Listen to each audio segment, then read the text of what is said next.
Imagina dos personas nacidas en el mismo año. Una en 1950 y una en 1970. La persona nacida en 1950 entró al mercado laboral durante un año. Compró una casa cuando los precios eran razonables. Invirtió durante uno de los mayores mercados alcistas en la historia. A los 50 años es rica y está convencida de que su éxito vino de inteligencia y disciplina. La persona nacida en 1970 entró al mercado laboral durante una recesión. Se graduó con deuda estudiantil que no existía para generaciones previas, y compró su primera casa después de que los precios habían explotado. Trabajan igual de duro, toman decisiones similares, pero su resultado financiero es completamente diferente. Aquí está la verdad incómoda. Tu éxito financiero tiene menos que ver con que tan listo eres y más que ver con cómo te comportas. Y tu comportamiento está moldado por experiencias que apenas entiendes. Esta es la perspectiva central del libro revolucionario de Morgan Housel. La psicología del dinero y cambiará completamente cómo piensas sobre riqueza, éxito y tus propias decisiones financieras.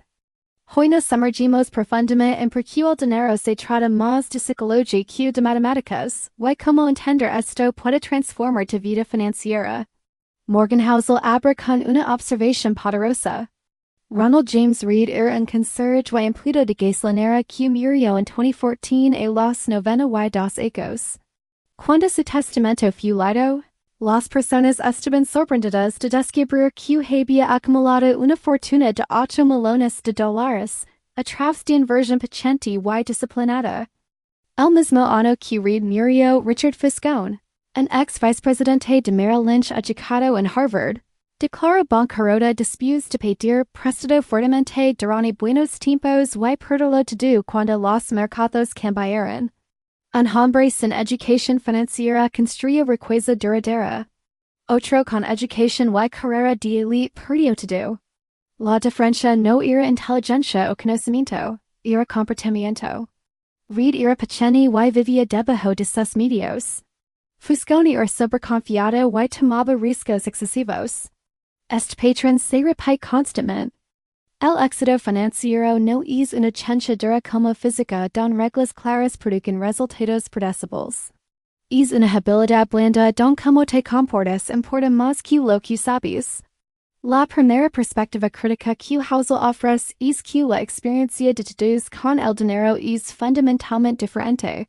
Y esas experiencias moldean creencias que se sienten universales pero son en realidad personales. Si creces durante la Gran Depresión, tienes un miedo visceral de riesgo financiero que alguien que creció durante los años de auge de los 90 no puede entender completamente. Si experimentas hiperinflación de niño, ves ahorros en efectivo completamente diferente que alguien que experimentó crecimiento económico estable. Si tus padres pelearon constantemente sobre dinero, tienes asociaciones con riqueza y gasto que alguien de un hogar financieramente estable no comparte.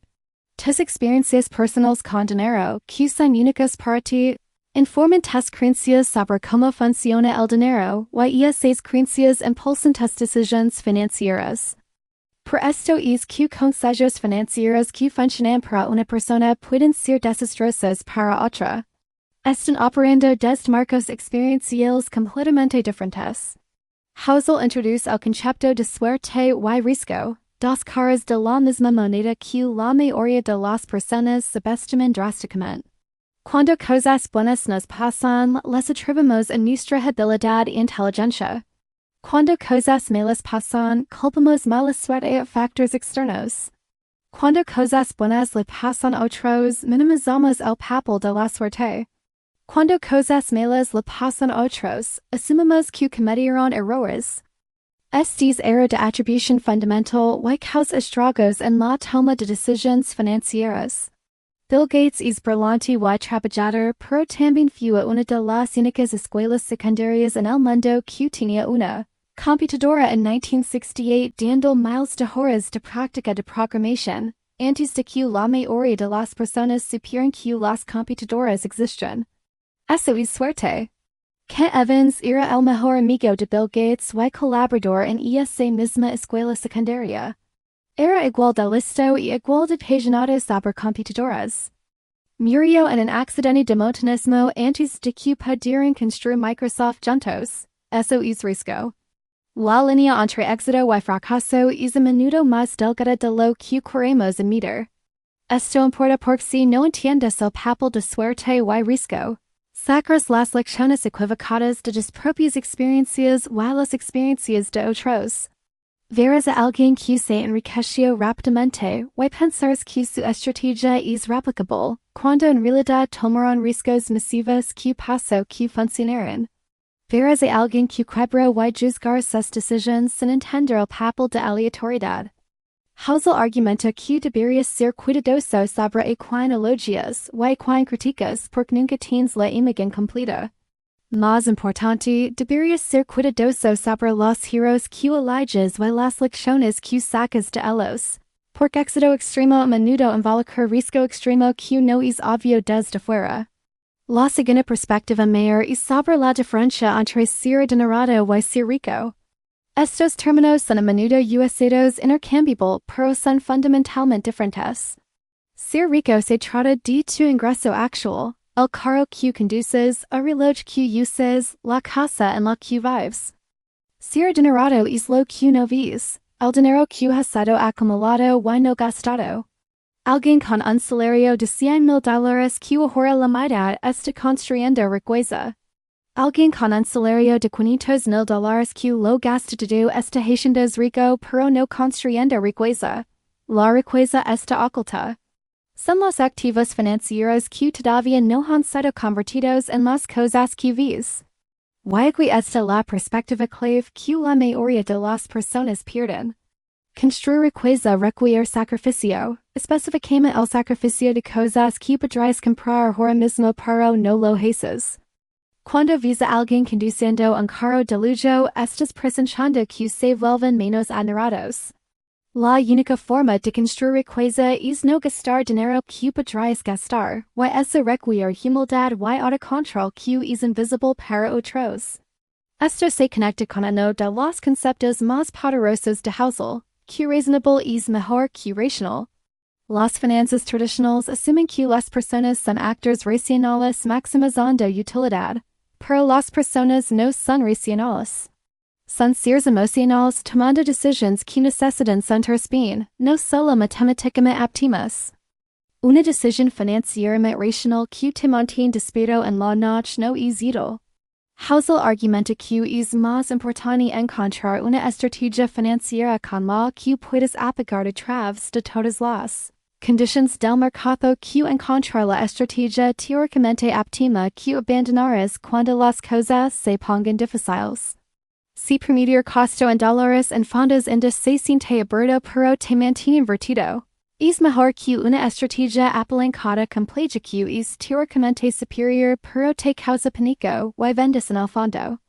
El mejor plan financiero es uno que realmente seguras, lo que significa que necesita alinearse con la psicología, no solo optimización matemática. Hausel introduce el concepto de independencia financiera como tener control sobre el tiempo. Esto reencuadra la riqueza enteramente. La forma más alta de riqueza es despertar cada mañana y decir puedo hacer lo que quiero hoy. No se trata de comprar cosas caras. Se trata de comprar control sobre tu horario, tu atención y tus elecciones. La investigación muestra consistente que control sobre el tiempo es el predictor más fuerte de felicidad. Más que un nivel de ingreso, más que posesiones materiales. Sin embargo, las personas constantemente intercambian su control sobre tiempo por salarios más altos y más cosas. Toman trabajos que odian porque el pago es bueno. Trabajan en carreras que los agatan por el prestigio. Linan sus vidas con obligaciones porque eso es lo que las personas exitosas hacen. Mientras tanto, riqueza real es la libertad de pasar de martes en la mañana como ellos. El concepto de suficiente es otra perspectiva crítica con la que la mayoría de las personas luchan. Hausel usa ejemplos de personas increíblemente exitosas que se distrayeron persiguiendo más. Bernie Madoff ya era billonario antes de Empezar su esquema Ponzi, Raja Gupta Valia Mas Jasian Malones y estaban al Consejo de Goldman Sachs antes de involucrarse en tráfico de información privilegiada. Tenían más que suficiente pero no tenían concepto de suficiente. El post de la portería seguía moviéndose.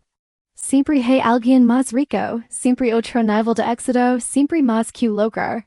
Sin una definición clara de suficiente, estás en una caminadora que nunca para. Hausel argumenta que una de las habilidades financieras más importantes es saber cuándo parar. Cuando decir tengo suficiente. Y proteger lo que tienes en lugar de arriesgarlo para obtener más. Esto se conecta con la idea de capitalización confusa. Einstein supuestamente llamó al interés compuesto la octava maravilla del mundo. Pero las personas consistentes lo subestiman porque es contraintuitivo. El crecimiento compuesto no se siente lineal. Los primeros ecos de ahorro se sienten sin sentido. Guardas dinero y de cuenta apenas crece. Pero si te apagas de ello, algo mágico pasa en los ecos posteriores. Warren Buffett vale más de 100,000 millones de dólares. Pero 84,000 millones de eso vinieron después de su cumpleaños número 50. Y 97,000 millones vinieron después de cumplir 65. Su habilidad es invertir, pero su secreto es tiempo. Ha estado invirtiendo durante 80 años. Si hubiera empezado a los 30 en lugar de a los 10, probablemente no conocería su nombre. El tiempo es la fuerza más poderosa en finanzas, pero requiere paciencia que la mayoría de las personas no pueden reunir porque los resultados tempranos son tan desalentadores. Hausel enfatiza que volverse rico y mantenerse rico requieren habilidades diferentes. Volverse rico requiere tomar riesgos, ser optimista y exponerte. Mantenerse rico requiere lo opuesto. Requiere humildad, frugalidad y paranoia sobre lo que podría salir mal. Muchas personas son buenas en la primera parte pero fallan en la segunda. Hacken dinero a través de movimientos audaces y toma de riesgos, luego lo pierden todo porque siguen tomando riesgos en lugar de cambiar a modo de preservación. La mentalidad de supervivencia es crucial. Más que grandes rendimientos, necesita sobrevivir lo suficiente para que la capitalización haga su magia. Esto significa evitar puntos únicos de falla, mantener margen de seguridad, y planear para un rango de resultados en lugar de asumir el mejor caso. El concepto de eventos de cola es otra perspectiva crucial.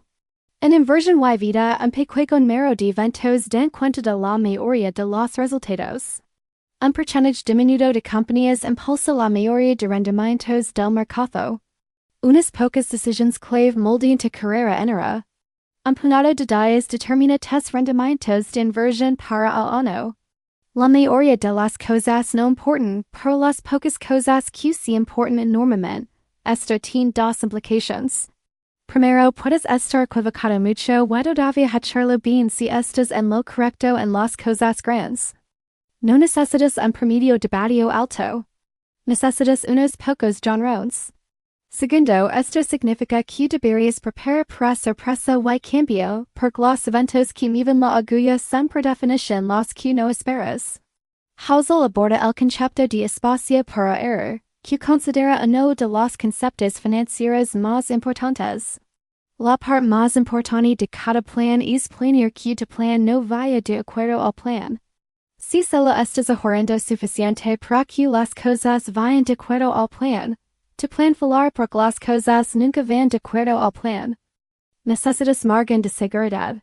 Esto significa tener más ahorros de los que piensas que necesitas. Vivir con menos de lo que podrías gastar. Asumir rendimientos de inversión más bajos de los que esperas. Esperar que las cosas saldrán mal de formas que no puedes predecir. Esto no es pesimismo, es sabiduría. El futuro es incierto por naturaleza, y la mejor protección contra incertidumbre es amortiguador. Las personas que sobreviven y prosperan financieramente no son necesariamente las que toman las mayores decisiones.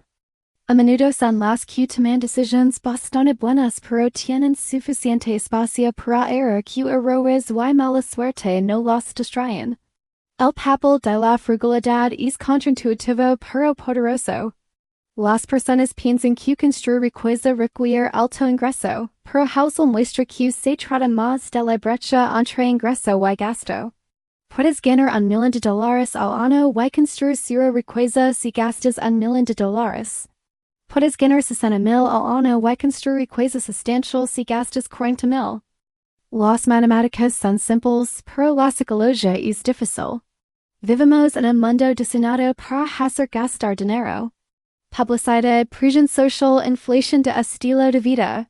Todo empuja hacia gastar más mientras ganas más. Resistir esta presión requiere intencionalidad y claridad sobre tus valores. Requiere preocupar más por libertad futura que consumo actual. Requiere estar satisfecho con suficiente en lugar de constantemente querer más. Housel introduce el concepto de juegos de ti y yo. Algunas decisiones financieras deberían ser hechas basadas en lo que funciona para ti personalmente, no lo que funciona para alguien más en un juego diferente. Un comerciante de día y un inversionista de retiro están jugando juegos completamente diferentes con diferentes reglas, horizontes de tiempo y metas. Pero están viendo las mismas acciones y a menudo tomando pistas uno del otro, lo cual es una locura. Necesitas identificar qué juego estás jugando y ignorar los movimientos de personas jugando juegos diferentes. Si eres un inversionista a largo plazo, no entres en pánico porque los comerciantes están vendiendo. Si estás construyendo un negocio para a largo plazo, no persigues tendencias virales a corto plazo. Mantente enfocado en tu juego y tu línea de tiempo. El error más común es tomar pistas financieras de personas jugando un juego diferente al tuyo. La seducción del pesimismo es otra perspectiva fascinante. El pesimismo suena más listo que el optimismo. Alguien prediciendo desastres suena serio y pensativo. Alguien prediciendo crecimiento suena ingenuo y promocional, pero aquí está la cosa. El optimismo es históricamente más preciso. Los mercados tienden hacia arriba con el tiempo. La tecnología mejora, los estándares de vida suben. Sin embargo, pronósticos pesimistas obtienen más atención y se sienten más creíbles.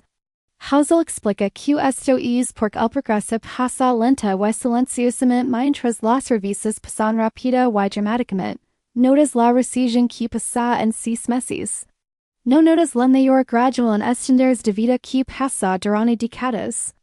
También el dinero se pierde más rápido de lo que se hace, así que malas noticias te afectan más que buenas noticias de igual magnitud.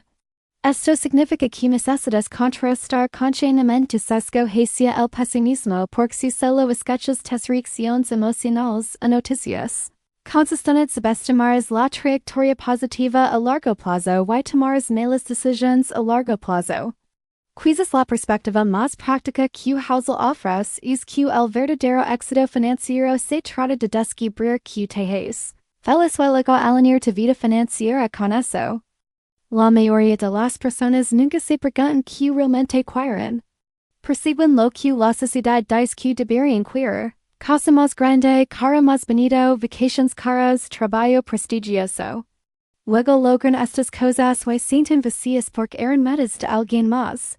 Tu vida financiera debería estar en servicio de valores reales, no marcadores genéricos de éxito. Si valores tiempo con familia, optimiza para flexibilidad de horario, no maximización de ingreso.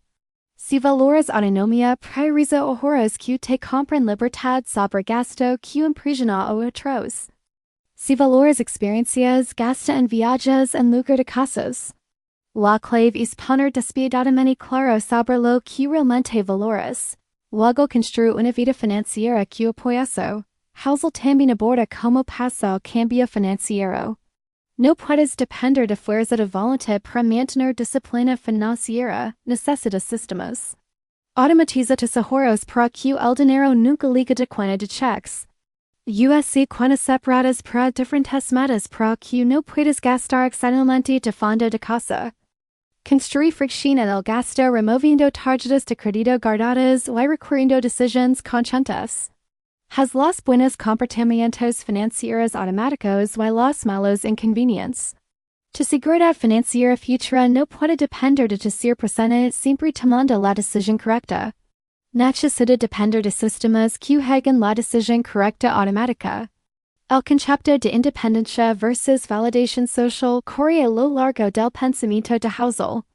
Estamos programados para importarnos lo que otros piensan. Buscar estatus es naturaleza humana. Pero aquí está el problema. Mientras más te importa validación externa, más gastas dinero para impresionar otros y menos riqueza construyes. Hay una relación inversa entre gasto visible y acumulación de riqueza real. La persona conduciendo el carro de lujo para impresionar personas se está volviendo menos adinerada.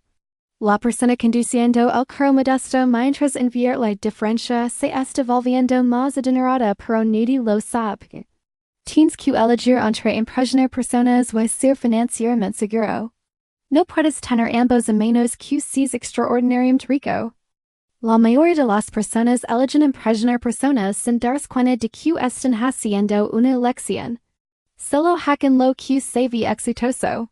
Liberarte de esto requiere un nivel de autoconciencia y confianza que es raro. Husserl concluye con la idea de que hacerlo bien con dinero tiene poco que ver con que tan listo eres y mucho que ver con cómo te comportas. Y el comportamiento es difícil de enseñar, incluso personas realmente listas, porque no se trata de información. Puedes saber todo sobre nutrición y todavía comer mal. Puedes saber todo sobre ejercicio y todavía ser sedentario. Puedes saber todo sobre inversión y todavía tomar decisiones terribles. El conocimiento no se traduce automáticamente a comportamiento. El comportamiento está moldado por tu historia personal, tu psicología, tus sesgos, tus emociones. El camino al éxito financiero no es aprender más sobre interés compuesto o asignación óptima de activos aunque esos ayudan. Es entender de propia psicología. ¿Cuáles son tus guiones de dinero de la infancia? ¿Qué necesidades emocionales estás tratando de satisfacer a través del gasto? ¿De qué tienes realmente miedo? ¿Qué verdaderamente valoras? Estas preguntas psicológicas importan más que cálculos financieros. La lección última de la psicología del dinero es que el éxito financiero es alcanzable para casi cualquiera, pero no de las formas en que la mayoría de las personas piensan. No se trata de altos rendimientos o selecciones de acciones brillantes o estrategias secretas. Se trata de paciencia, humildad, frugalidad y disciplina emocional extendida durante décadas. Se trata de definir suficiente y apagar a ello. Se trata de tener espacio para error para que errores y mala suerte no te destruyan. Se trata de alinear tu vida financiera con tus valores reales en lugar de perseguir la definición de éxito de alguien más. Se trata de controlar tu tiempo en lugar de solo acumular cosas. Estas no son lecciones emocionantes. No te harán rico rápido. Pero son las lecciones que en realidad crean riqueza duradera y seguridad financiera genuina. Y lo hermoso es que son accesibles para todos, sin importar nivel de ingreso o educación. No necesitas ser brillante. Solo necesitas ser razonable, paciente y honesto contigo mismo. Y esa es la psicología real del dinero.